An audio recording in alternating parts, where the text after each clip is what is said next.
Assalamualaikum warahmatullahi wabarakatuh.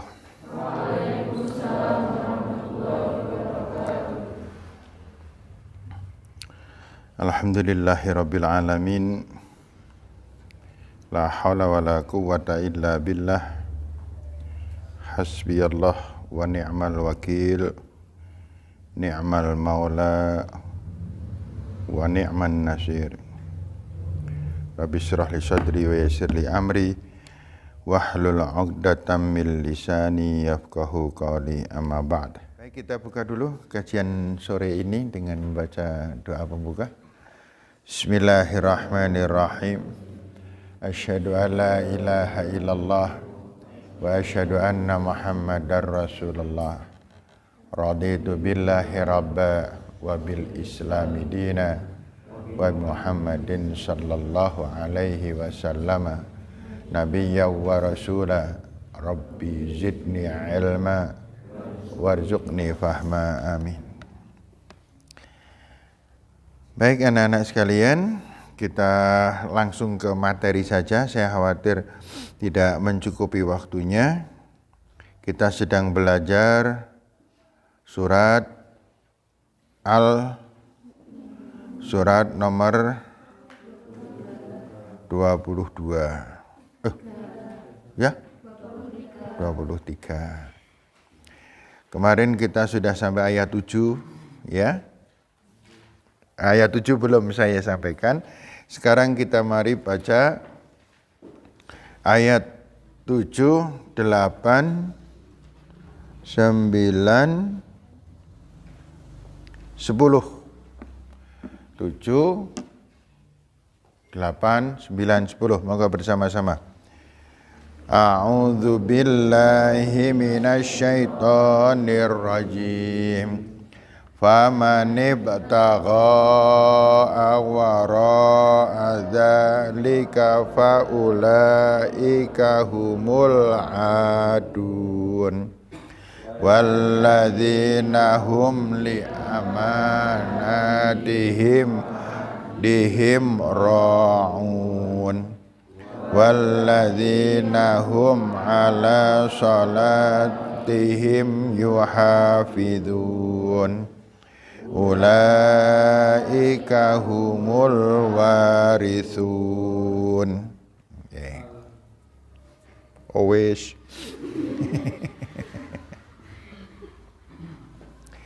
Kita lihat ayat 7. Faman, maka barang siapa yang. Ini kita latihan terjemahan perkata. Kalau anak-anak putri cukup banyak melatih ini, nanti lama-kelamaan bisa menerjemahkan tanpa melihat. Lama-lama bisa menerjemahkan tanpa melihat. Karena artinya kan sama saja. Faman, fa maka man, barang siapa yang, gitu. Ibtagha, mencari. Wara'a, dibalik. Zalika itu. Faulaika, maka mereka itu. Hum, mereka. Al-aduna, orang-orang yang melampaui batas.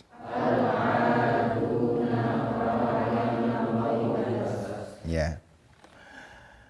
Barang siapa yang mencari di balik itu. Di balik apa? Di balik ketetapan Allah, artinya melanggar. Mencari di balik itu artinya melanggar. Barang siapa yang melanggar aturan-aturan Allah itu yang tersebut di atas, faulaika humul adun, mereka itulah orang-orang yang adun. Adun apa? Melampaui batas. Melampaui batas itu artinya tidak sesuai dengan tuntunan Allah. Melampaui batas artinya melanggar, gitu kan? Misalnya saya mengatakan pada Layyinah. Mana Layyinah? Mana Layyinah? Hah? Saya feeling saya layina ora ono nang kene padahal saya enggak ndelok lu tadi. Pas banget tuh. Iya. Misalnya saya mengatakan kepada siapa ya? Mbak Evi, mana Evi? Oh iya Mbak Evi. Saya bilang kepada Mbak Evi, kamu silahkan berjalan, tapi jangan sampai melampaui batas karpet. Kalau melampaui batas karpet, kamu saya hukum, gitu kan? Kemudian Mbak Evi berjalan dari sana, gitu. Tak kira mau melampaui batas, malah balik ke sini, berarti masih karpet, gitu. Melangkah satu langkah, nginjak lantai, maka Mbak Evi saya hukum, gitu. Demikian pula Allah yang tadi. Aturan-aturan Allah adalah satu, alladzina hum fi salatihim khashi'un. Ini balik lagi ke ayat 1. Karena barang siapa yang mencari di balik itu, artinya melakukan pelanggaran dari aturan di atas itu, faulaika humul adun, mereka adalah orang-orang yang melanggar aturan Allah dan Allah mempunyai sanksi. Siapa yang melanggar aturan Allah itu? Satu, orang yang sholatnya tidak khusyuk. Yuk, sekarang kita rasakan panjenengan nek salat wis khusyuk atau belum, aja dijawab. Dah khusyuk atau belum? Orang yang khusyuk itu artinya orang yang ketika salat selalu mengingat Allah Subhanahu wa taala, tidak mengiling-iling, tidak mengingat-ingat hal-hal yang lain. Tuh. Contohnya banyak sekali ya contohnya ya. Contohnya banyak sekali. Tadi jenengan salat maghrib misalnya. Sambil salat Allahu Akbar. Bismillahirrahmanirrahim. Muka-muka Pak Hadis orang mulang. Ya Allah. Dah, mana Pak Hadis kosong yakin asik. Alhamdulillahirabbil alamin waladdallin. Kan mungkin ada itu jenengan sing ora pati ikhlas nek kon ngaji. Kenapa kok tetap ngaji? Ya wong ikhlas dan tidak ikhlas itu ora ketara kok ya. Kalau sekarang saya nanya, siapa yang ngaji malam ini ikhlas karena Allah, mesti ngacung kabeh. Oh ya? Oh enggak? Siapa yang enggak ikhlas mesti ora ono sing ngacung. Gitu. Tetapi Allah mengetahui persis isi hati kita masing-masing. Jadi ketika kita sholat, kemudian ada di antara kita yang ngalamun, Allah tahu. Itu ada catatannya. Ketika kita habis sholat, kemudian zikiran, kita jane ora tahu zikiran, Allah tahu. Saya tahu nggak jenengan nggak pernah zikiran? Tahu nggak? Tahu nggak? Nggak tahu, saya nggak tahu belas. Gitu. Ada orang yang ketok zikiran. Ning jebul atine tutup belayang-belayang jane ora maca apa-apa. Jane ora maca apa-apa. Gitu. Ada orang yang ketok khusyuk zikiran. Jane ora zikiran. Tapi ada sing ketoke blas ketok ora zikiran ning janjane ya mancen ora zikiran. Awang sing ketok khusyuk ya ora zikiran. Iya. Kemudian ada yang ketok berdoa khusyuk banget.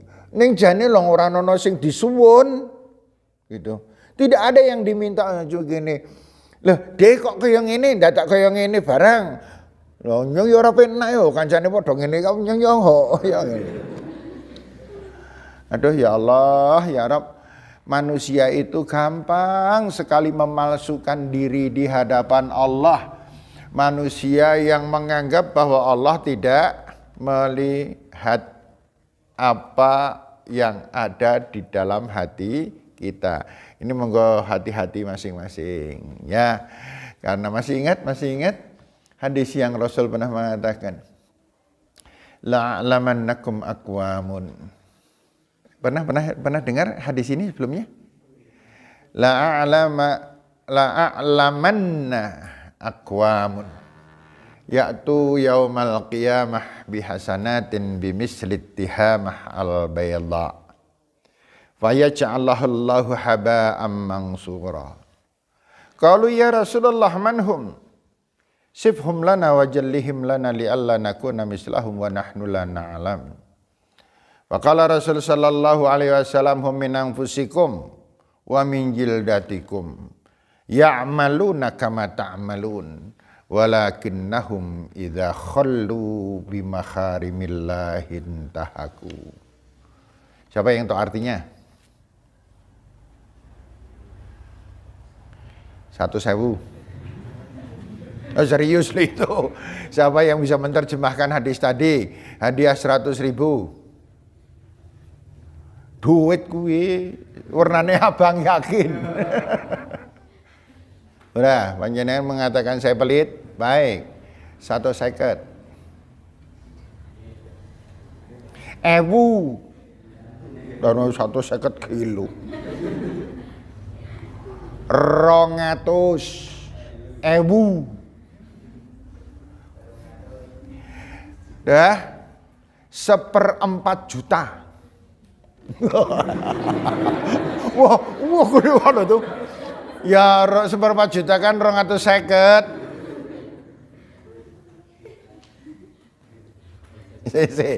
Jangan tahu nggak rahasia ini sih, permainan ini? Tahu nggak? Saya katanya serius nggak? Kenapa kok saya berani 250? Wih, dia harus sugih temen. Nggak akan keluar duitku. Ketok wajah-wajah raiso. Iya, permainan aja itu. Kalau kira-kira jenengan bisa, ya kena rawani nyong. Paling-paling kita ono sing iso 10.000 kan gitu. Iya, pinter nih. Ya permainan gitu. Itu ini rahasia ya. Saya sering bermain macam itu kalau waktu ngajar di jam-jam terakhir. Jam-jam terakhir jam ke-8 di SMA itu anak wis akeh sing rapat ya sadar. Ndeluyung ngene. Aduh. Lah aku dewek ya ngantuk kan gitu. Maka kalau kompak kan jadi anak-anak ngantuk, iya Pak, mari ngantuk bersama-sama kan gitu.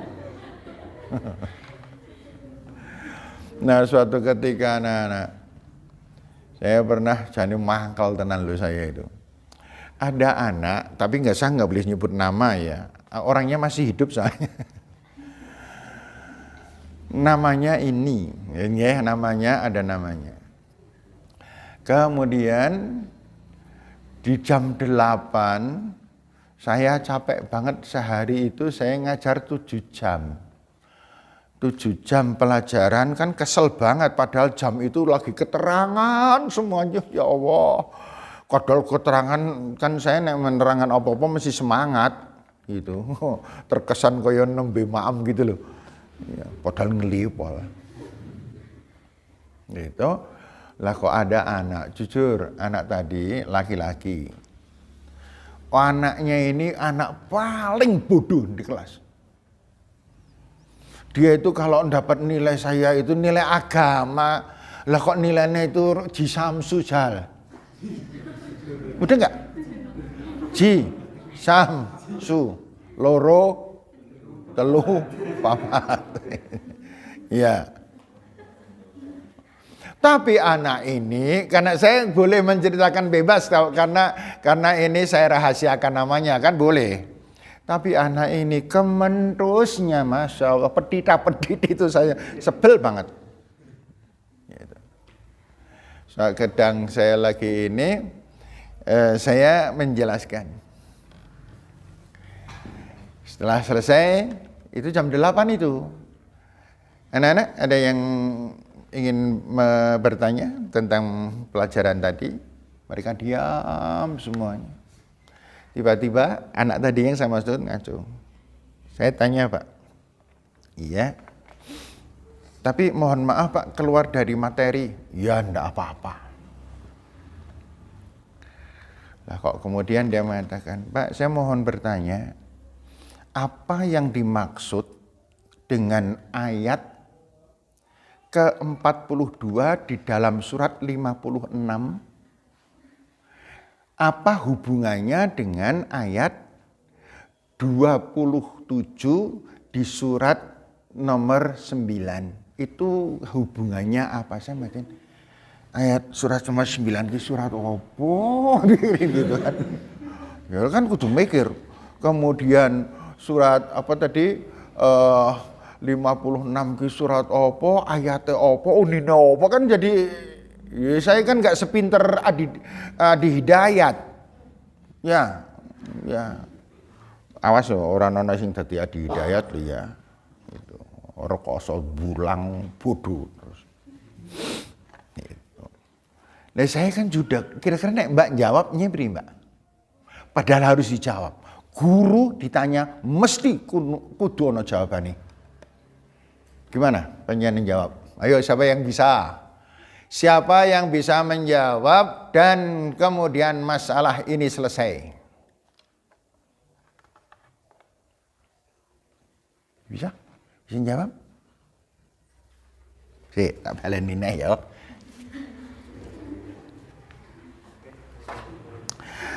Apa yang dimaksud dengan ayat 47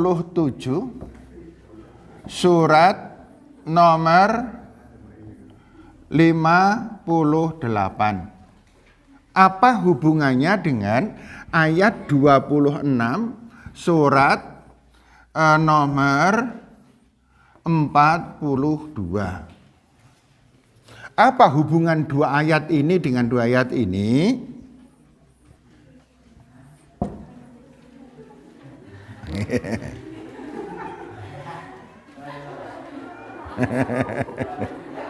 Hah? Apa?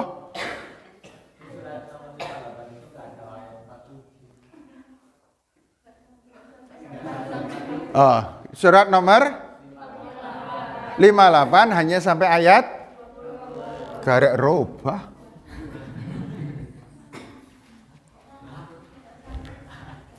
Ada enggak?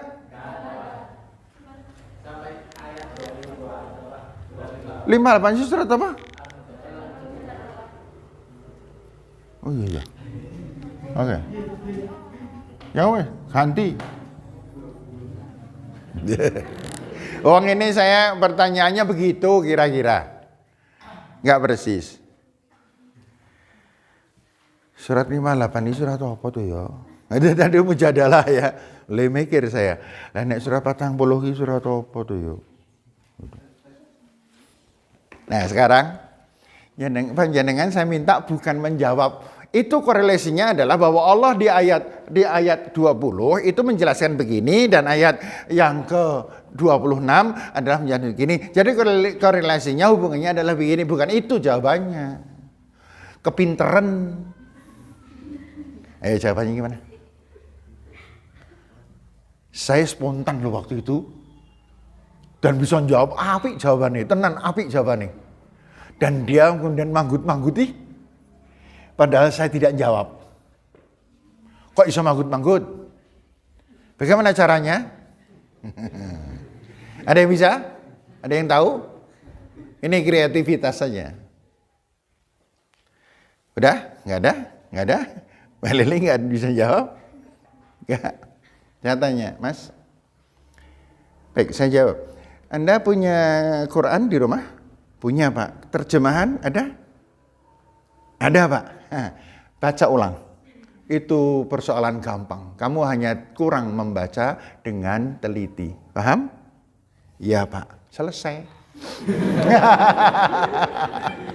Aduh, aku dah kali wong. Nah, ini kan nguji banget.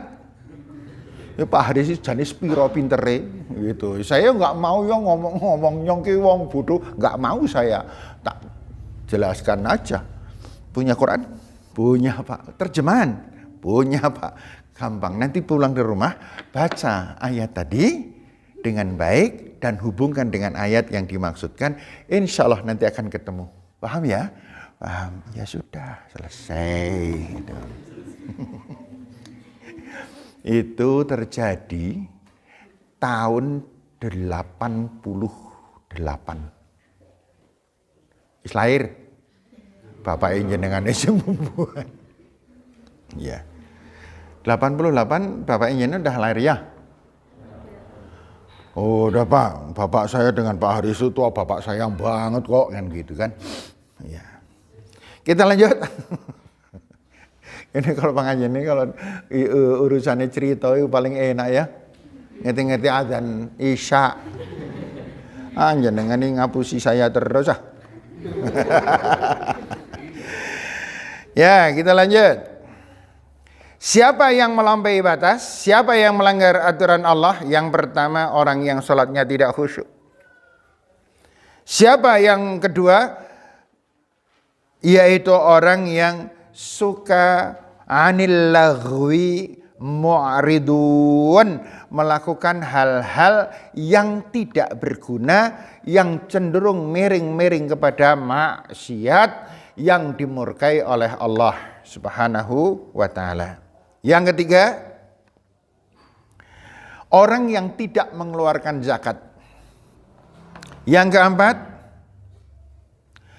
orang yang berbuat zina. Dan yang berdekat-dekat dengan zina. Makanya saya mengatakan, Mbak, Mas, orang pacaran loh ya. Gitu. Kalau orang pacaran itu berdekat-dekat dengan zina. Apa meneh duduk berduaan itu sepi sekali. Setan senengnya pol itu. Padahal kalau pengen berdua, sesungguhnya berdua atau tidak? Tidak. Berapa? 4. Enggak. 6. Panjenengan sebenarnya ketika berdua itu sedang berenam. Wani-wani nih. Ya, gini cara peragaannya gimana? Ini ya. Nah. 2 panjenengan dan sang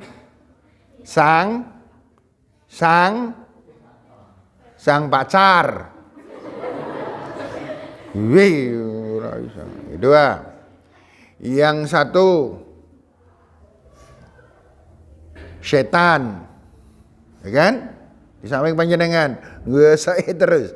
Laki-laki biasanya yang lebih enggak saya ya sudah. Payah leda-leda teman. Ayo, sepi nih enggak ada orang. Ada, ya. Kemudian namun ada juga yang karena siapa yang paling lemah, yang paling digoda. Maka yang memulainya adalah yang paling digoda. Kadang-kadang yang digoda perempuannya dulu. Gitu. Perempuannya malah justru lebih awal memulainya. Dia mau mulai apa? Ya beruh. Iya. Wong nyong ora beruh. Yang beruh setan. Ya, 3. Yang keempat, siapa? Yang keempat adalah Allah Subhanahu wa taala selalu melihat hambanya.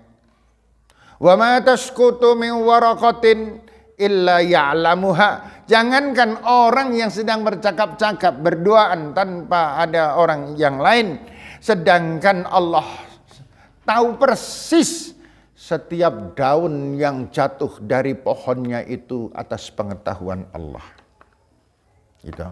Ya'lamu ma fil barri wal bahr, yang mengetahui isi bumi, bar. Barun itu apa? Barun daratan. Apa betul ya? Iya, daratan. Wal bahr, bahrun, lautan. Allah mengetahui persis apa yang ada di darat dan di laut. Makanya yang namanya difda itu kodok. Itu tergolong hayawanum barmai. Barun darat, mai air, amfibi. Gitu. Bisa di air dan bisa di darat. Gitu nggih, amfibi.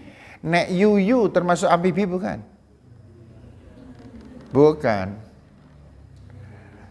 Yuyu di darat mati dia. Enggak kuat. Mesti di air dia.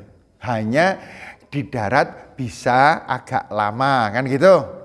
Ora ketang jane ya megap-megap tenan ning kita enggak weruh kan gitu.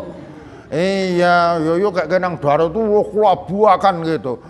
Tapi kan kita nggak berweruh malahan lucu kan, makanya dicepai hawane Arab nyapit terus gitu karena gitu boan. Ya orang ngerti kok urusan yuyu gitu. Nih kembali lagi. Tadi berapa? 6 ya? Sudah dapat 4. Manusia yang sedang akan berbuat dosa digoda oleh setan disaksikan penuh oleh Allah. Yang kelima, malaikat raqib.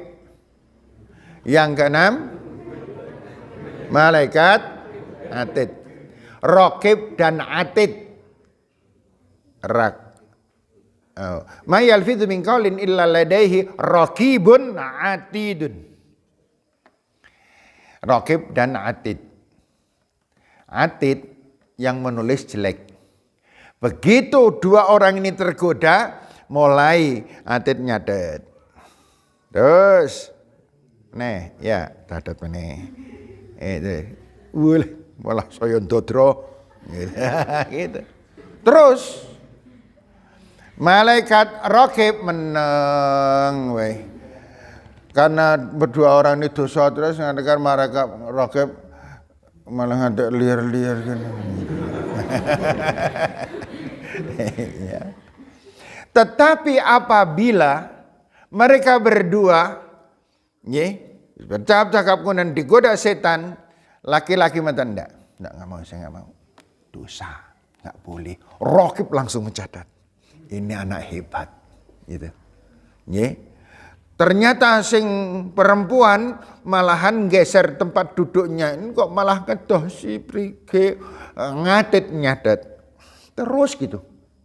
Satu ketika laki-lakinya yang agresif, perempuannya yang tidak mau, maka perempuannya dicatat oleh malaikat raqib pahalanya dan dosanya dicatatkan untuk untuk laki-lakinya. Nek dua-duanya imannya lemah, maka atid yang sibuk banget gitu.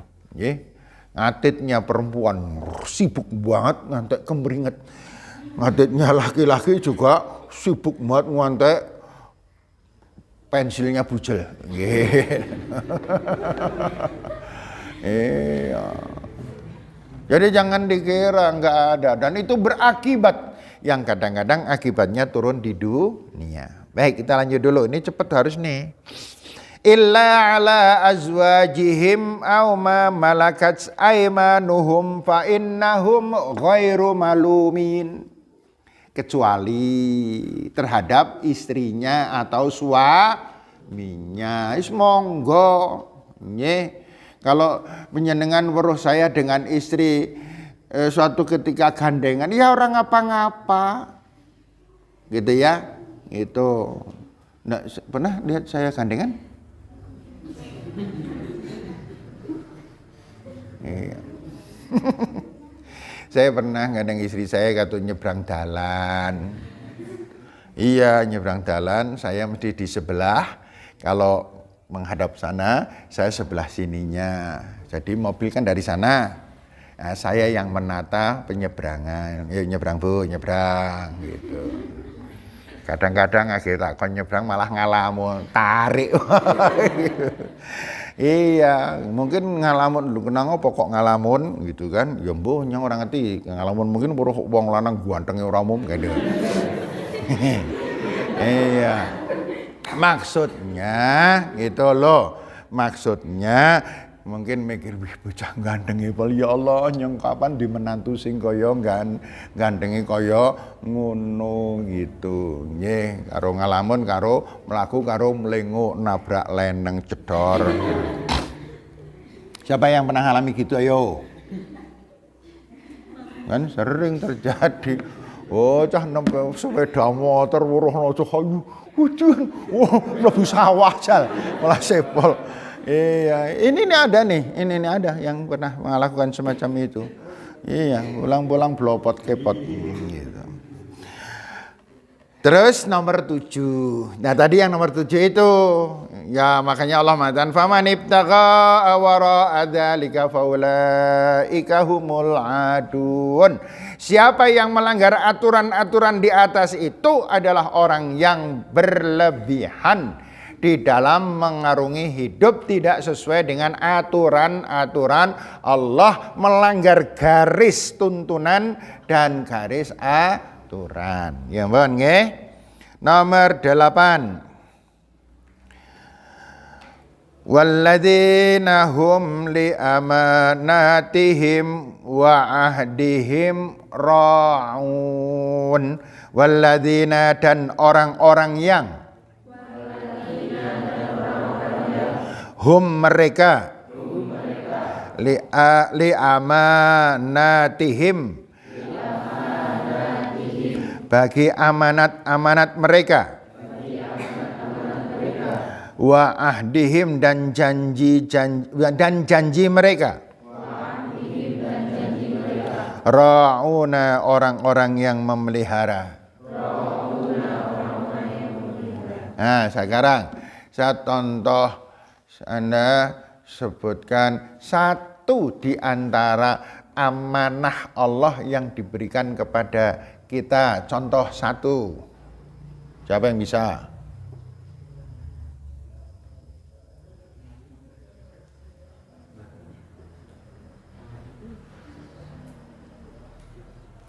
Saya bisa menyebutkan tanpa titik koma.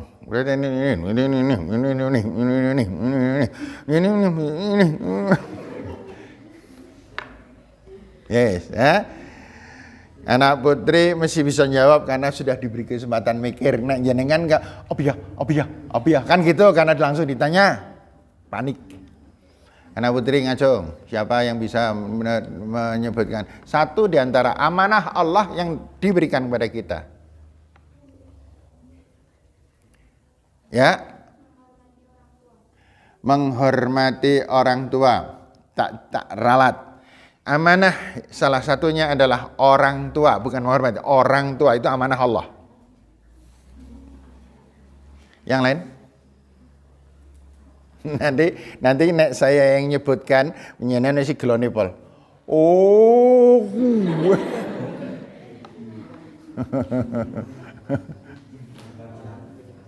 Kadang ada sesuatu yang ada dalam benak kita, tetapi kita tidak memahami sebenarnya apa.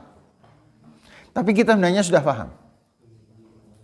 Makanya saya tadi mengatakan, kalau saya yang suruh menyebutkan, jangan mesti gelo. Apa amanah yang Allah berikan kepada kita? Ayo ngacung, mau nek jawab ngerundel. Anggota tubuh, yes, ini malah ngelengkapi anggota tubuh. Padahal saya tadi mau jawab, irung amanah, mulut amanah, tangan amanah, meripat amanah,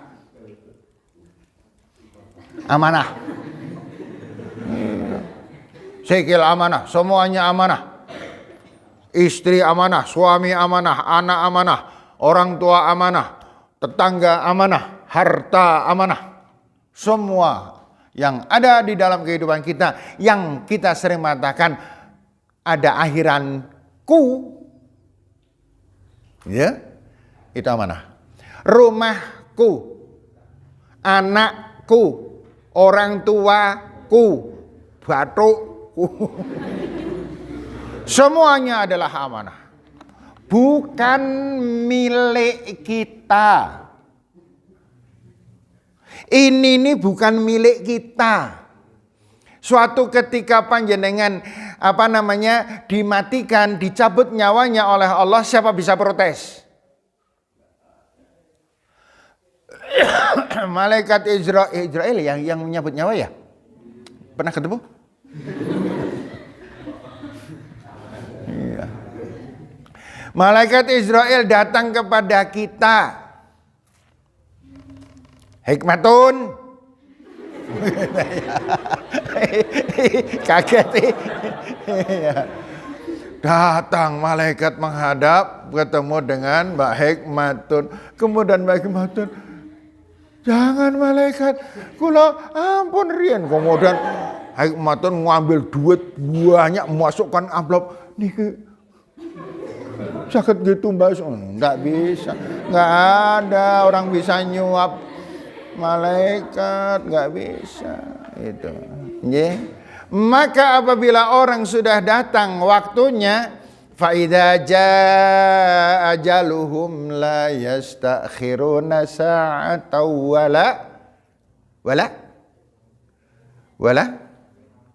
wala yastaqdimun. Dan apabila ajal telah datang, maka tidak satu pun orang bisa menundanya dan memajukannya. Nggak bisa. Nggak percaya? Ya, nanti barisaan jenengan mbak-mbak sambil pulang sambil Allah matikan hamba sekarang ya Allah. Durung waktu nih nggak akan mati. Tetapi kalau kita semuanya kemudian ya Allah moga-moga nyoco mati dhisik, tapi memang sudah waktunya, ya mati-mati juga. Itu loh yang makanya kematian itu nggak usah ditakuti. Wong tekane itu podo, ditakuti ya teko, tidak ditakuti ya teko. Gitu. Nggih. Saya kalau urusan kematian harusnya kan saya wedi banget lah, saya wis meh. Saya kan sudah meh. Tapi bisa jadi jenengan dulu ding. Lah iya toh. Emang ada aturan sing mati dhisik sing tuwa gitu? Enggak. Dan yang bisa jadi yang muda sing tengeri apa? Enggak iso ditengeri. Beberapa kali kejadian ada anak ranking 1 meninggal di saat sedang sekolah. Ada anak sing bola-bali ora lulus, ya meninggalnya muda, ada, ya kan? Ada yang cantik sekali meninggal muda, ada enggak? Ada. Sing tidak cantik, yang jauh dari cantik meninggal muda, ada enggak? Ada, gitu. Ya, yang laki-laki juga begitu. Ya, wong ganteng, gagah, meninggal muda, ada enggak? Ada enggak? Apa meneh sing ngantukan? Cepet.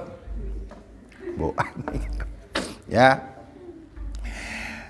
Orang yang paling berbahagia adalah orang yang liamanatihim, terhadap amanah-amanah Allah, ra'un, terpelihara, dijaga, jangan sampai salah, mulut jangan sampai menghina orang, mulut jangan sampai menyinggung orang lain, jangan sampai menfitnah, jangan digunakan untuk bertengkar, bukan digunakan untuk membentak-bentak orang, tidak digunakan untuk melakukan perbuatan dan mengeluarkan kata-kata yang tidak diridai oleh Allah. Itu amanah. Orang tua adalah amanah, harus dibekteni, ditaati. Jadikan orang tua kita menjadi orang yang bangga dengan anak-anaknya. Itu amanah yang harus kita penuhi. Maka mengecewakan orang tua itu dosanya sangat besar. Amanah terpelihara. Nyaman sekali hidupnya. Sebab apa yang dilakukan benar. Ya, berbicara, melihat, berpikir, ini semuanya amanah semuanya. Mempunyai adik, diperlakukan dengan sebaik-baiknya, punya kakak, amanah-amanah. Kemudian wa ahdihim, dan janji. Jangan main-main dengan janji. Dia mengko mangkat insyaallah. Dia mangkat loh ya? Iya, insyaallah. Janji. Maka kalau tidak berangkat padahal tidak ada halangan, melanggar aturan ayat Quran yang dilanggar. Ayat Quran. Bukan siapa yang dilanggar, tapi ayat Allah yang dilanggar. Ya. Panjenengan pernah berjanji? Panjenengan pernah berjanji? Janji panjenengan yang terbesar dalam hidup adalah ayo kono, jangan lupa itu. Yang janji panjenengan yang terbesar dalam hidup ini adalah berjanji kepada panti asuhan. Artinya pengurus panti asuhan bahwa akan mentaati semua aturan yang ada di dalam panti asuhan. Maka panjenengan melanggar, dosanya luar biasa. Jangan dikira bahwa apabila kita berbuat dosa hanya berdosa gawak dewek, tapi tidak, berdosa untuk orang banyak. Gitu. Kalau panjenengan melanggar, berarti panjenengan mengkhianati semua orang yang berkaitan dengan panti. Panjenengan mengkhianati orang-orang yang telah menyumbang panti. Jenengan telah berkhianat kepada orang yang menata mengatur panti. Urusannya bukan jenengan dan Pak Muadzin, tetapi jenengan dengan Allah. Anda dengan Allah, bukan dengan Bu Muadzin, bukan dengan Mbak Hikmat, tetapi kita hubungannya dengan Allah Subhanahu wa taala. Enggak, aturan-aturan dari panti itu apa saja yang kira-kira nak dilakoni melanggar. Jangan coba-coba melakukan hal itu.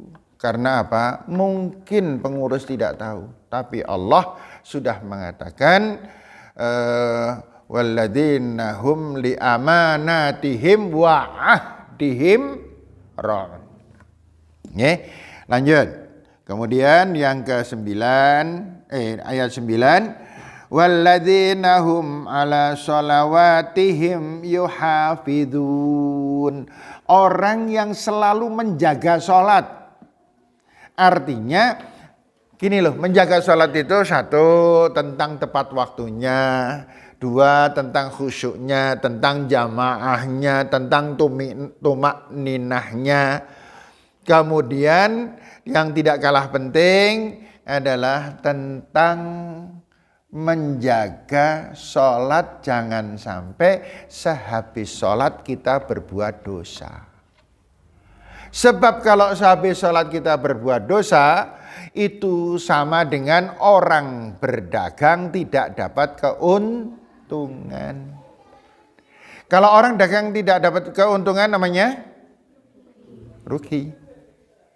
Sama dengan orang mengatakan, saya berdagang. Saya modal misalnya, gampangnya lah, saya modal 1 juta. Kemudian saya berdagang selama 1 minggu dan modal 1 juta itu. Saya kulaan, kemudian saya jual. Setelah 1 minggu, ternyata bosan tak hitung-hitung duit saya itu hanya saya dapatkan 1 juta lebih 10.000 rupiah. Kira-kira saya rugi atau untung? Rugi atau untung? Jangan mau mengatakan untung 10 rupiah, 10.000, salah. Lah tenaga saya selama seminggu nyambet gawe itu nggak dihitung, ada hitungannya semuanya.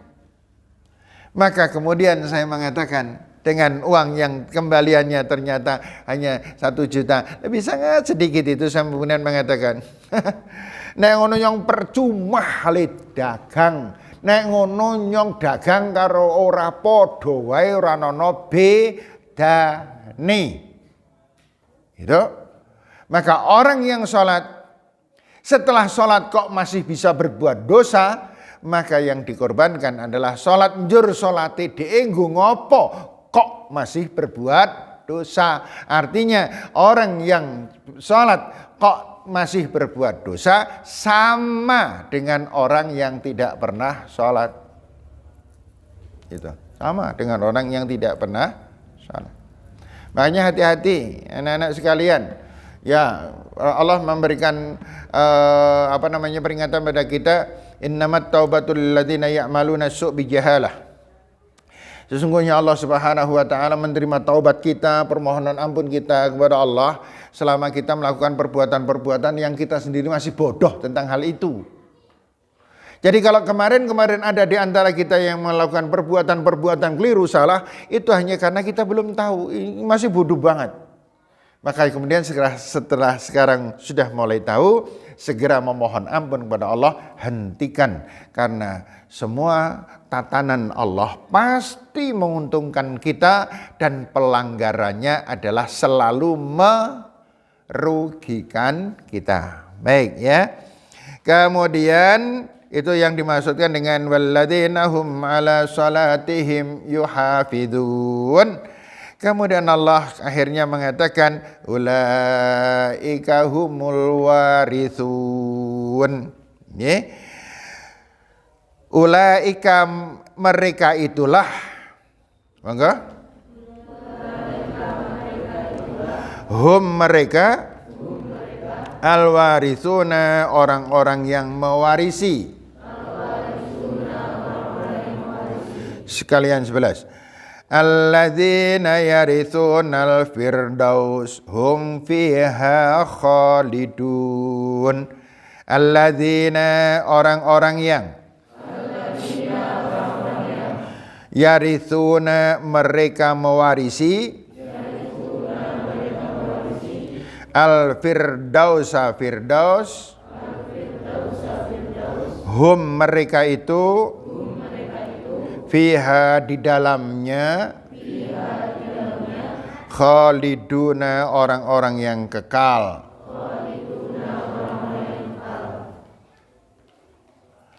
Orang yang bisa menjaga semua tadi adalah orang yang akan dimasukkan oleh Allah ke dalam surga. Rasulullah SAW pernah bersabda, laqad unzila alayya 10 ayat. Telah diturunkan kepadaku 10 ayat. Man aqamahunna dakhalal jannah. Siapa yang bisa benar-benar melaksanakan, mendirikan hal-hal yang tersebut dalam 10 ayat itu, dijamin masuk surga. Kemudian Rasulullah SAW membacakan surat Al-Mu'minun ayat 1 sampai ayat 10. Yaitu ayat yang sampai kepada ayat 10 itu ayat yang berbunyi ulaika humul warithun, yaitu merekalah orang-orang yang menjadi pewaris. Pewaris apa? Dijelaskan ayat 11. Alladzina yarithunal firdausa hum fiha khalidun, mendapatkan warisan bernama surga Firdaus yang di dalamnya orang-orang tersebut selama-lamanya. Selama-lamanya itu artinya tidak ada hentinya. Bodoh banget kalau kita tidak mengejar ini. Karena hidup di dunia ini hanya beberapa tahun. Dan rekosone menghindar dosa itu tergantung kebiasaan. Asal iman kita nafsu yang mendorong berbuat dosa ini bisa kita kendalikan menjadi menjadi pelaksanaan iman, kita bisa melaksanakan perintah Allah. Rekoso, permulaannya rekoso, namun akhirnya sudah terbiasa. Maka ada orang yang suka melakukan perbuatan dosa, kalau berbuat dosa dia tidak terasa penyesalannya. Dan orang yang terbiasa berbuat baik, ketika melakukan perbuatan baik dia biasa-biasa saja. Orang yang biasa berbuat dosa, kok berbuat baik, dia merasa luar biasa. Dan apabila seorang yang terbiasa berbuat baik, kok dia melanggar aturan Allah, penyesalannya juga luar biasa. mana yang paling kita biasakan, itulah yang menjadi biasa dan luar biasa kalau kita meninggalkannya. Paham ya? Ini nanti kita terulang-ulang nih pelajarannya karena ini penting, ya, ini penting sekali untuk kita semuanya. Semoga adik-adik semuanya bisa mulai memahami bahwa hak kita adalah taat pada Allah Subhanahu wa taala, dan hak Allah adalah memberikan semua kenikmatan dan fasilitas hidup untuk kita. Makanya ada orang mengatakan boleh berbuat dosa, asal jangan pakai nikmatnya Allah. Bisa enggak? Jangan kalau berdosa pakai apa? Pakai tangan ciptaan siapa? Allah. Panjenengan berdosa dengan mulut kan? Mulut ciptaan siapa? Allah. Sekarang boleh berbuat dosa, tapi jangan pakai nikmat pemberian Allah. Bisa enggak? Bisa. Kalau enggak bisa jangan berdosa. Ya. Kira gitu. Monggo kita tutup dengan baca doa kifaratul majlis. Bismillahirrahmanirrahim. Subhanakallahumma wa bihamdika asyhadu an la ilaha illa anta astaghfiruka wa atubu ilaik. Alhamdulillahirabbil alamin. Mohon maaf. Assalamualaikum warahmatullahi wabarakatuh.